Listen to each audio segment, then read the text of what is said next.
les circonstances ont créé un impératif Lumumba. Cette circonstance est évidemment le massacre abominable qui est en train de se dérouler à l'heure à laquelle nous parlons à Gaza, où l'on prétend répondre aux méthodes de la terreur par d'autres méthodes de terreur, d'une vengeance sans limite. Alors oui, disons-le, devant tant de massacres, tant d'horreurs, tant d'abominations, de tous côtés, avec de tous côtés le même abject système de 2 poids, 2 mesures, qui fait oublier les uns pour se souvenir toujours des autres, on pourrait finalement douter même de l'humanité. C'est alors, quand s'avance vers nous l'obscurité qui pourrait nous faire désespérer, qui pourrait nous laisser dominer par les indifférents et les résignés, qui sont toujours là pour nous prêcher l'inaction. C'est le moment de se tourner vers la lumière qui brille pour toujours au fond de Patrice Lumumba,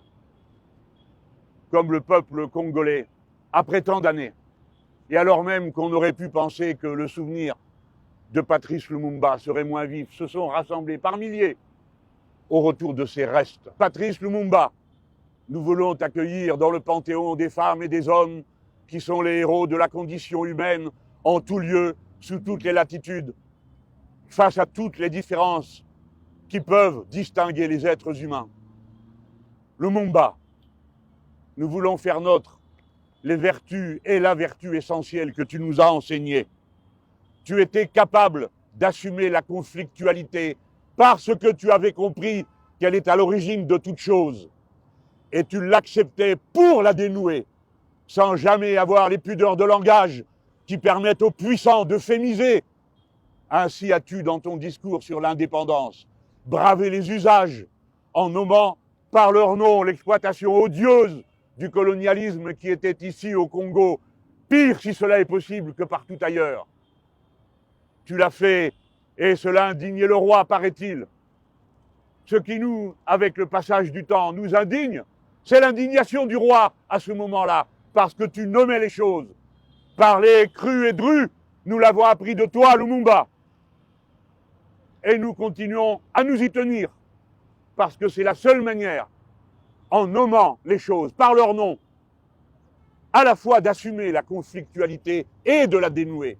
Car on ne peut pas la dénouer si on ne l'assume pas, si on euphémise, si l'on emballe avec des rubans de mots les réalités atroces. Lumumba a sans cesse dans son discours fait référence au combat collectif.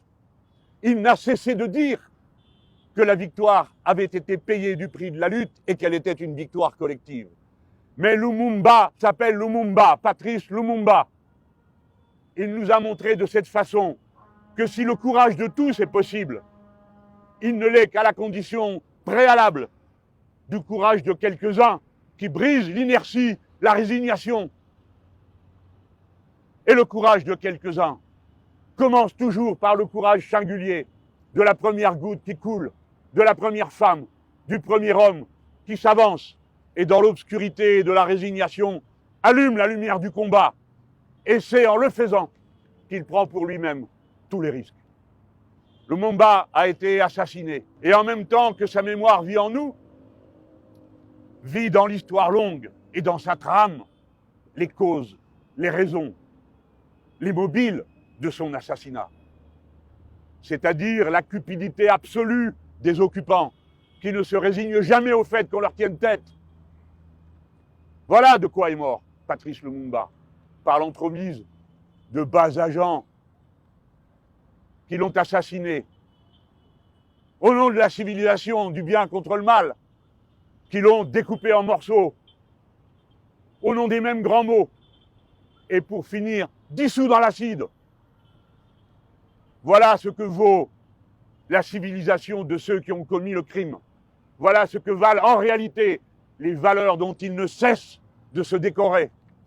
Meurtriers, assassins, toujours sur les basques de ceux qui ont le courage d'engager le combat et que l'on voue à la mort en les désignant comme des cibles. Lumumba a été assassiné, ses restes ont été profanés.